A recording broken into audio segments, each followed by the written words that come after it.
Jesus.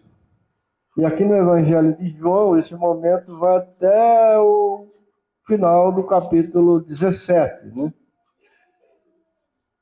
O João usou todos esses capítulos para contar, para testemunhar o que aconteceu, o que o Senhor falou, o que os apóstolos falaram, né, e fizeram aquele último encontro, né, naquela última reunião que aconteceu um pouco antes, né, da prisão do Senhor Jesus e da sua crucificação. E João começa aqui falando, né, que um pouco antes da Páscoa, né, sabendo Jesus que era chegada a sua hora de passar deste mundo para o Pai. E tendo amado ele os seus, né, amou-os até o fim. No versículo 13, João também, 3, né, João também disse que Jesus sabia que o Pai tinha confiado tudo em suas mãos e que ele viera de Deus e voltava para Deus. Coisa maravilhosa. Para o Senhor, a sua morte teve esse fundamento glorioso, né? Talvez aqueles que olharam para o Senhor na cruz e viram apenas um homem ali sendo castigado, né? Sendo morto, disseram, coitado dele, né? Mas essa não era a verdade, né? E especialmente para o Senhor Jesus. Para o Senhor Jesus era a hora, era o momento de voltar para o Pai, né? De voltar para casa, né? De ser glorificado, como ele mesmo disse naquele dia. Então era um momento muito desejado, né? Pelo Filho de Deus. Lógico que ele desejou muito, né, fazer a obra da cruz, também por causa de nós, né, mas certamente voltar para o Pai, ir para onde, de onde ele veio, né, era a grande alegria do seu coração neste momento. E João também afirma, né, que o Senhor sabia que tudo o Pai havia confiado em suas mãos.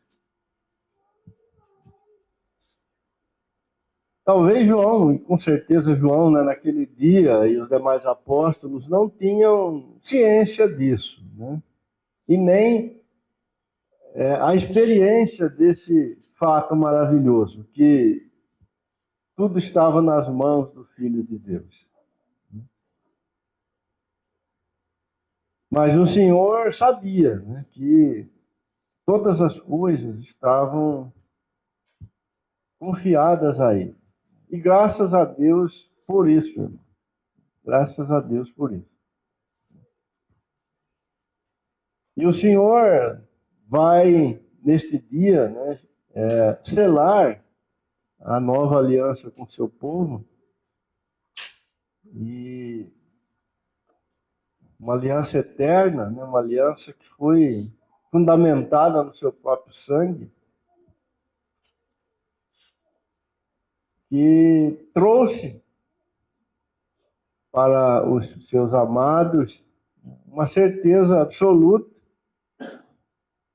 de que agora tudo estava bem entre eles e Deus, né? Mas aqui, né, nesse momento, isso ainda não era a experiência daqueles irmãos, né, daqueles apóstolos. Eles não tinham essa compreensão de que tudo estava nas mãos do Senhor. Só o Filho de Deus sabia disso. E o texto diz que ele amou os seus, né, até o fim. Ou seja, amou de forma completa, né, de forma plena. Ou seja, não havia nenhum espaço, né, nenhuma fraqueza nesse amor do Filho de Deus. Não havia nenhuma possibilidade, né, dele ser mudado, dele ser alterado, de sofrer qualquer dano. O amor do Senhor é um amor incondicional, né, demonstrado ali na cruz, no derramar do sangue e no partir, no rasgar da sua carne. Mas veja como isso, irmãos, era importante, né? Não havia nada mais precioso do que isso que agora João está narrando, né? Está testemunhando, lógico, muitos anos depois, o fato de tudo estar nas mãos do Senhor. Houve um momento em que nós, lá no Éden, né, para ser mais preciso, resolvemos tomar as coisas nas nossas mãos, não foi assim? E consideramos a nós mesmos suficientes para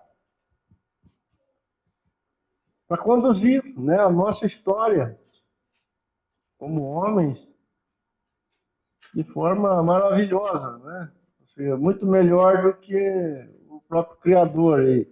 E sabemos bem o que aconteceu, né? A tragédia que tem sido isso.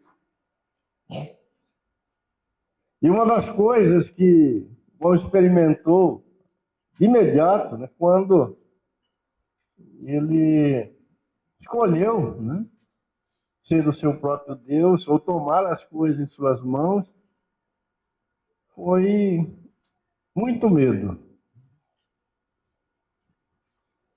A palavra de Deus diz que Adão e Eva, eles fugiram, né, da presença de Deus, eles se esconderam de Deus.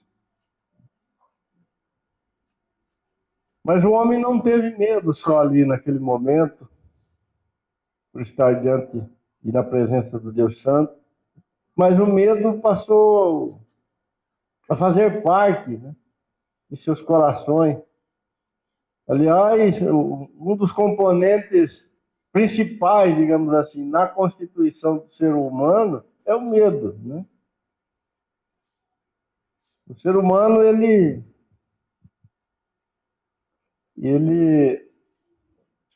sofre, né? Ele paga um preço alto por ter feito essa escolha, porque ele experimenta o medo desde o início, né? E leva ele até o último dia da sua vida. Aliás, se você olhar com atenção nas Escrituras, uma das coisas que Deus mais fala para o homem, quando, na sua graça, ele aborda os homens, ele fala com os homens, é para que eles não tenham medo, né? Deus sabe que o nosso coração é um poço de medo, né? E o homem é especialista em esconder isso, né? Em camuflar isso, né? Em se apresentar como alguém que não tem medo, mas essa não é a verdade, não é a realidade. O homem, por natureza, ele tem muito medo, né? E alguns têm medo de tudo, né? Eu, eu não estou falando de ter medo de escuro, né? Medo de altura. Esse medo aí é, é um medo comum, né? É um medo que não causa dano, né? O problema é aquele medo que está lá no coração, aquele medo que faz do homem alguém completamente inseguro, que vive uma incerteza sem fim e torna o seu coração amargo, né? Angustiado, pesado e, e a sua jornada aqui nesse mundo bastante triste, né? Porque o medo ele é avassalador, ele é escravizador, ele rouba a alegria do homem, né? Ele esmaga o homem, porque o homem não é suficiente para responder todas as perguntas que ele mesmo tem em seu coração. Ele não é suficiente para prover tudo que ele precisa. O homem no seu pecado é como alguém que está caindo num abismo, segurando numa corda, mas na outra ponta não tem ninguém, né? Ele sabe que ele está indo profundo e que a sua corda está solta do outro lado. E na medida que ele se aproxima da morte, mais assustado ele fica.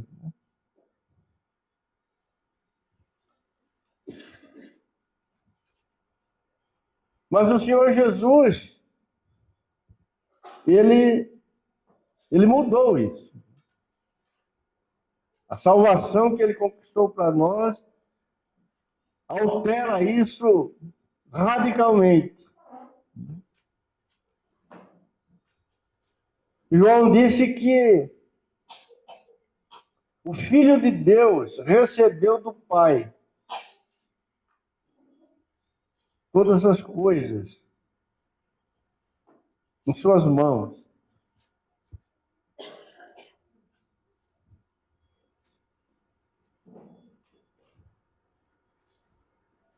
E ele seria o nosso cabeça. Ele mudaria a nossa sorte. Alguém que venceu, alguém vitorioso. Alguém que se manifestou para ser o Senhor, para ser o soberano. Seria o nosso cabeça. Seria o nosso ajudador. Seria o nosso mediador. Seria aquele que tomaria a nossa vida fraca, a nossa vida pobre, a nossa vida cheia de incerteza. Ele tomaria ela em suas mãos e derramaria no nosso coração, né, a sua própria vitória, o seu próprio triunfo, a sua conquista, o seu poder, de tal maneira que o nosso medo seria removido, seria extirpado, seria retirado de nossa experiência. E nós ganharíamos de novo liberdade.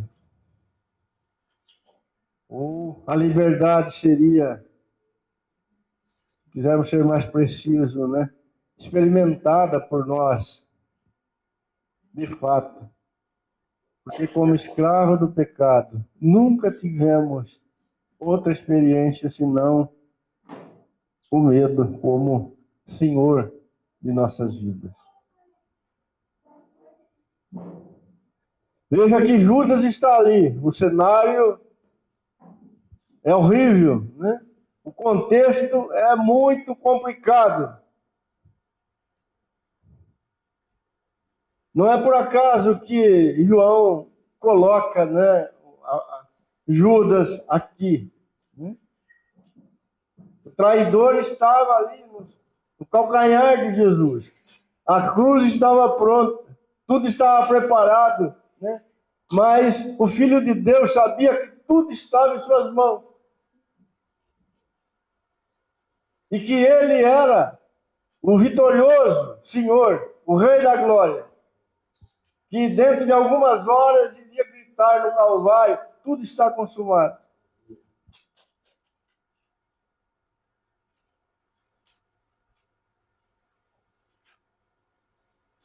Os apóstolos, irmãos, não tinham essa certeza. Eles ainda estavam cheios de medo. Fugiram.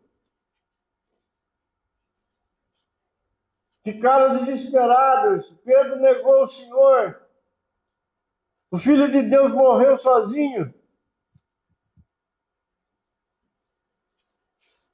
Porque ainda não haviam sido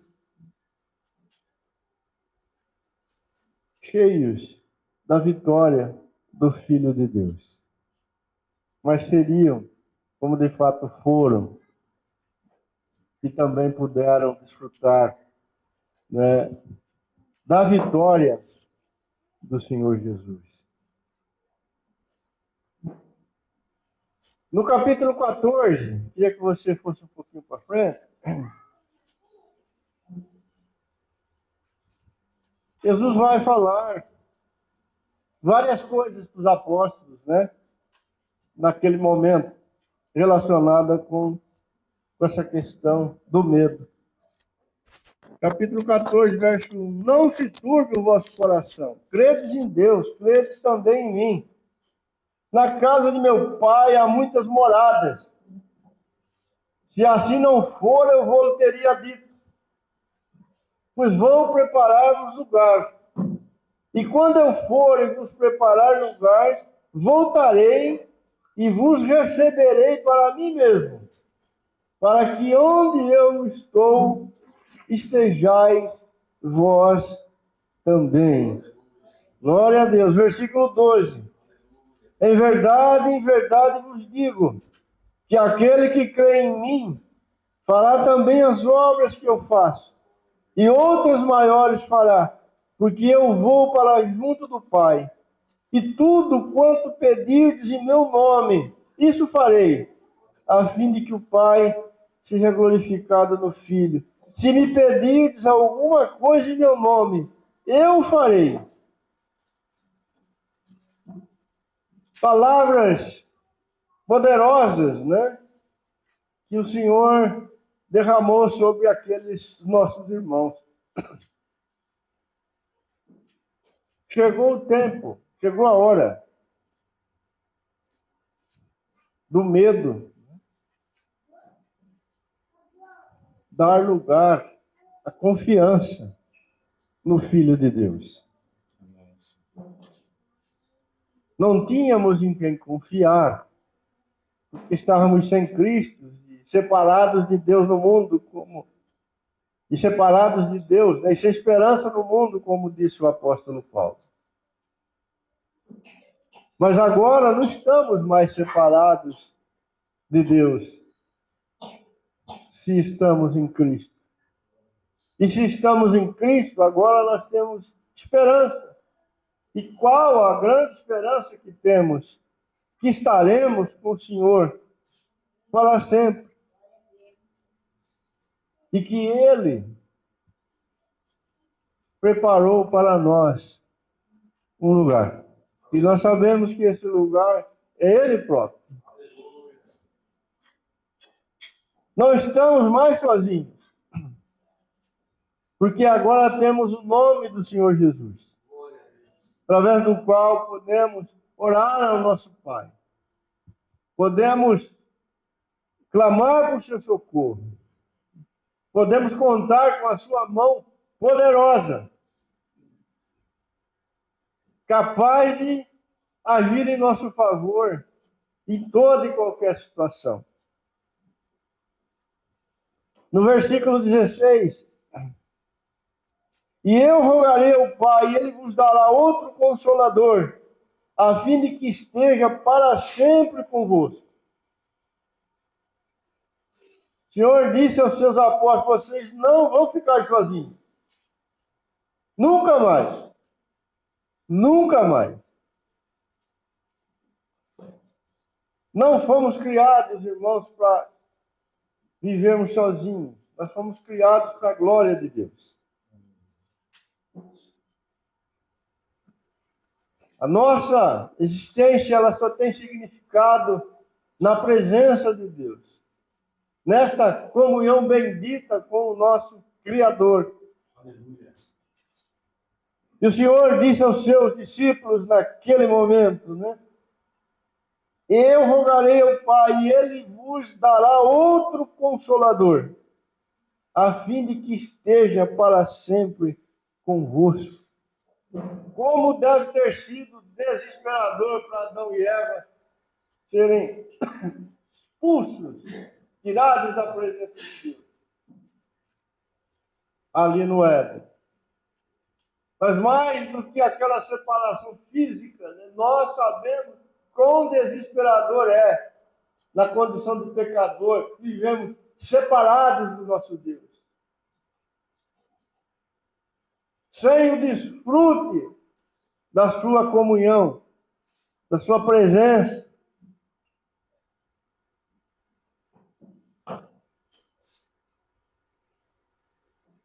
O inferno será um lugar horrível, porque ali a marca, a característica principal será a ausência da face de Deus. O homem estará banido para sempre da face do seu Deus. O Senhor disse que o mundo não conhece esse Espírito, mas eles iriam conhecer, porque ele habitaria neles e estaria para sempre com eles. Não vos deixarei órfãos, voltarei para vós outros. Voltarei para vós outros. Ainda por um pouco o mundo não me verá mais, mas vós, porém, me vereis, porque eu vivo e vós também vivereis.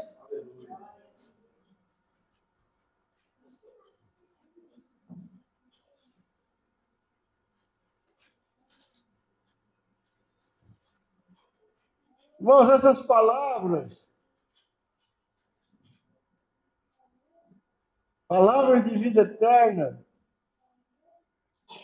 entraram pelos ouvidos daqueles irmãos, e na medida em que eles prosseguiram a jornada com o Senhor, o Espírito de Deus fez com que essas palavras descessem até seus corações.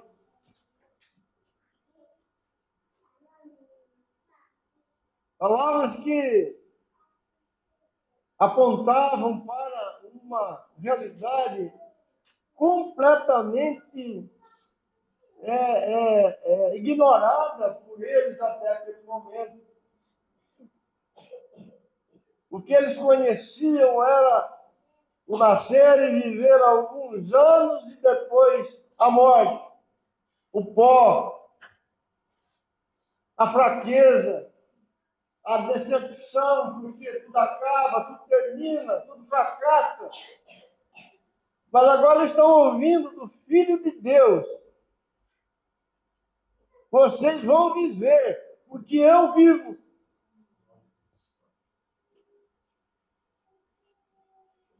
Pense, querido, no poder disso.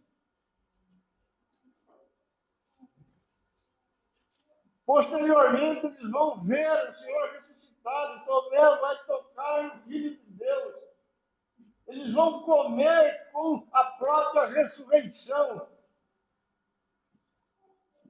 Mas aqui eles estão tendo uma introdução, né? um visitar inicial dessa obra maravilhosa, desse favor grandioso da parte de Deus em favor deles, homens mortais, caídos, sujeitos à fraqueza, à corrupção.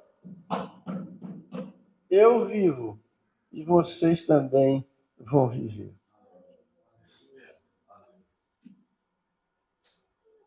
Podiam agora olhar para frente e parar de contar seus dias.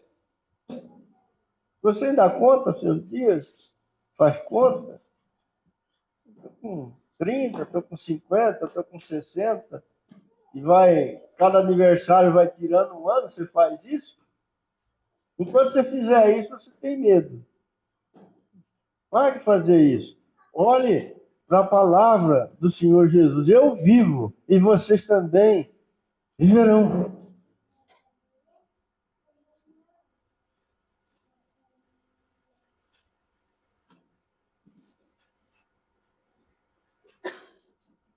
Aquela palavra do Senhor de juízo lá no Éden, se vocês pecar, vocês morrerão, elas estão sendo retiradas. E o Senhor disse, eu vivo, e vocês também viverão.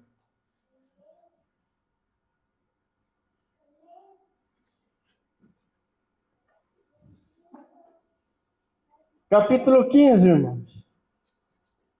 Verso 1. Eu sou a videira verdadeira e meu pai é agricultor. Todo ramo que estando em mim não der fruto, ele o corta, e todo que dá fruto limpa, para que produza mais fruto ainda. Vós já estáis limpos pela palavra que vos tenho falado. Permanecei em mim e eu permanecerei em vós. Como não pode o ramo produzir fruto de si mesmo, se não permanecer na videira, assim nem vós podeis dar, se não permanecerdes em mim. Eu sou a videira, vós os ramos. Quem permanece em mim e eu nele, esse dá muito fruto, porque sem mim nada podeis fazer. Se alguém não permanecer em mim, será lançado fora, semelhante do ramo, e secará. E o apanho e lanço no fogo e o queimo. Se permanecerdes em mim, e as minhas palavras permanecerem em vós, pedirei tudo o que quiserdes, e vos será feito. Que coisa maravilhosa!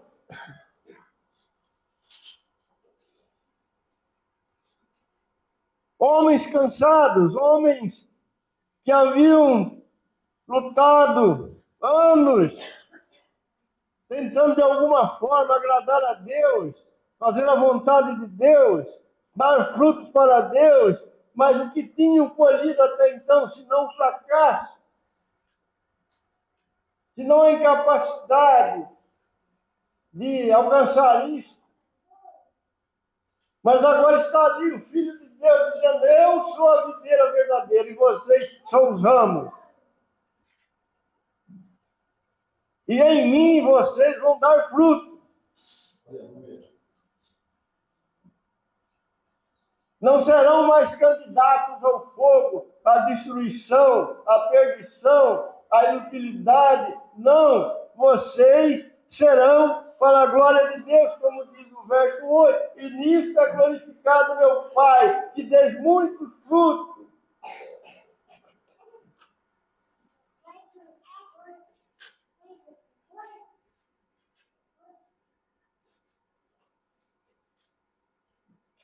Porque o Pai confiou isso nas mãos do Filho de Deus. Essa frutificação agora está nas mãos de Jesus. Ele é suficiente para realizar isso em cada um de nós. A esperança, irmão. A certeza.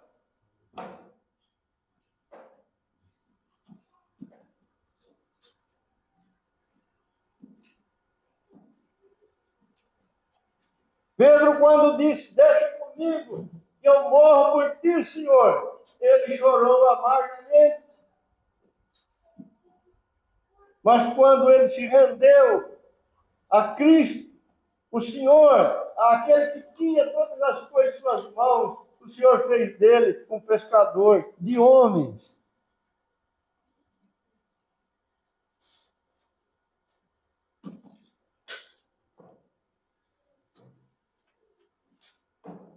Os filhos nunca terão suas mãos vazias, porque eles são ramos colocados na videira verdadeira, e eles vão frutificar para a glória de Deus.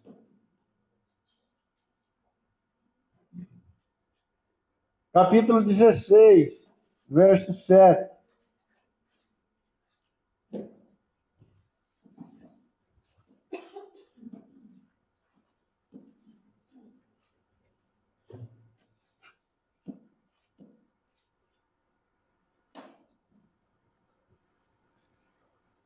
Mas eu vos digo a verdade, convém-vos que eu vá, porque se eu não for, o Consolador não virá para vós outros. Se, porém, eu for, eu vou-lo enviarei. E quando ele vier, convencerá o mundo do pecado, da justiça e do juízo. Do pecado, porque não crê em mim. Da justiça, porque vou para o Pai e não me vereis mais. Do juízo, porque o príncipe deste mundo já está julgado. Tenho ainda muito que vos dizer, mas vós não podeis suportar agora. Quando vier, porém, o Espírito da verdade, ele vos guiará toda a verdade, porque não falará de si mesmo, mas dirá tudo o que tiver ouvido e vos ensinará todas as coisas. Ele me glorificará, porque há de receber do que é meu e vou-lo há de anunciar. Glórias a Deus. O Senhor tiraria do nosso coração as trevas.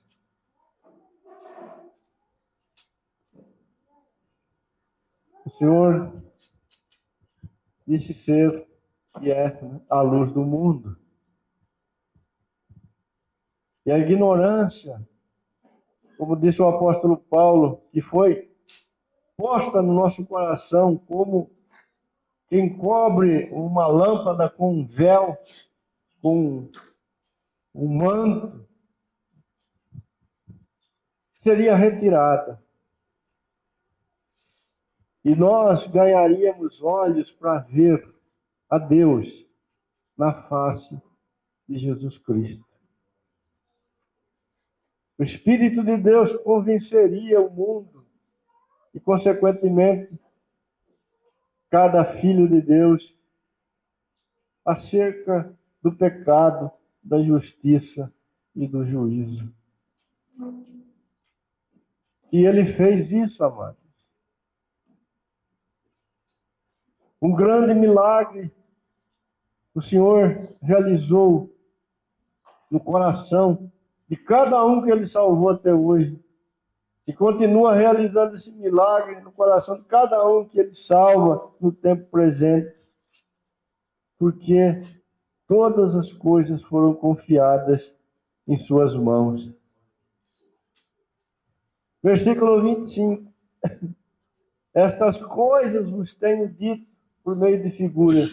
Vem a hora em que não vos falarei por meio de comparações, mas vos falarei claramente a respeito do Pai. Naquele dia pedireis em meu nome, e não vos digo que rogarei ao Pai por vós, porque o próprio Pai vos ama, visto que me tendes amado e tende crido que eu vim da parte de Deus. Vim do Pai e entrei no mundo, todavia deixo o mundo e vou para o Pai. Disseram os seus discípulos, agora é que falas claramente e não empregas nenhuma figura. Agora vemos que sabe todas as coisas e não precisa que alguém te pergunte. Por isso cremos que de fato vieste de Deus. O Senhor disse aos seus discípulos que eles contemplariam com seus próprios olhos a sua ressurreição. E eles veriam a sua ascensão vitoriosa, como de fato ocorreu. Eles veriam o Filho de Deus sendo levado aos céus para sentar à direita do Todo-Poderoso. Como isto foi poderoso no coração daqueles nossos irmãos ali no início. Eles sabiam que tinham um sumo sacerdote, um igual a eles, sentado à destra do Todo-Poderoso. Não como o sumo sacerdote tomado dentre os homens, também cheio de fraqueza, incapaz de oferecer um sacrifício perfeito em favor do homem pecador. Mas eles não. Eles saberiam que aquele que intercede pelos santos é perfeito, é o perfeito Filho de Deus. E a sua súplica e a sua mediação nunca será rejeitada. O autor de Hebreus, irmãos, com base nisso, ele chama os irmãos para que, os santos, né, e os irmãos, para que entrem na presença de Deus de maneira ousada, com fé, com confiança, porque o novo e vivo caminho que foi aberto é perfeito e poderoso para fazer isto.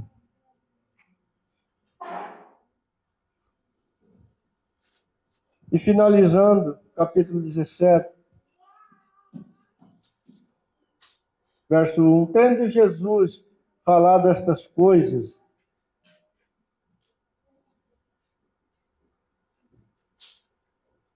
levantou os olhos aos céus e disse: Pai, é chegada a hora. Glorifica o teu Filho, para que o Filho te glorifique a ti. Assim como me conferiste autoridade sobre toda a carne, a fim de que ele conceda a vida eterna a todos os que lhe deste. E a vida eterna é esta, que te conheçam a ti, o único Deus verdadeiro, e a Jesus Cristo a quem enviaste. Eu te glorifiquei na terra, consumando a obra que me confiaste para fazer. E agora glorifica-me, ó Pai, contigo mesmo, com a glória que eu tive junto de ti antes que houvesse mundo. Manifestei o teu nome aos homens que me deste no mundo. Eram teus, tu nos confiaste, e eles têm guardado a tua palavra. Agora eles reconhecem que todas as coisas que me têm dado provêm de ti, porque eu lhes tenho transmitido as palavras que me deste, e eles as receberam, e verdadeiramente conheceram que saí de ti, e creram que tu me enviaste. Glória a Deus, irmão. Os filhos de Deus são estes, que confiam e creem que todas as coisas foram confiadas ou entregues às mãos do Senhor Jesus. E que Ele é poderoso e suficiente para cumprir, realizar tudo o que Ele disse a respeito do seu povo, para a glória de Deus. E uma das coisas que o Senhor fez neste dia lá com seus discípulos foi tomar aquele pão, partir aquele pão, e depois tomar o cálice, né, e selar esta nova e eterna aliança com o povo de Deus. E ele nos ordenou e lembrássemos disso, ou lembrássemos da sua morte, todas as vezes, né, que nos reuníssemos, até que ele venha. Irmãos, todas estas promessas,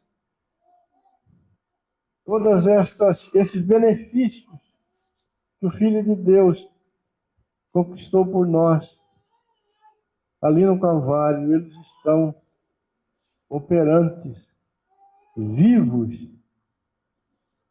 porque Deus é fiel. O apóstolo Paulo, muitos anos depois, ali registrou isso, né, na carta que ele escreveu aos Romanos, no capítulo 8. Ele vai dizer que o Pai não poupou o seu Filho, antes o entregou por todos nós. Como Ele não nos dará graciosamente todas as coisas? Ou seja, tudo que o Pai nos deu em Cristo, Ele cumprirá, Ele realizará, porque Ele já deu seu Filho para morrer em nosso favor. Que a paz, irmãos, e o descanso e a confiança seja a marca do nosso coração. O mundo não vai mudar. Jesus disse isso do lado de Judas. Jesus falou isso quando a cruz estava preparada.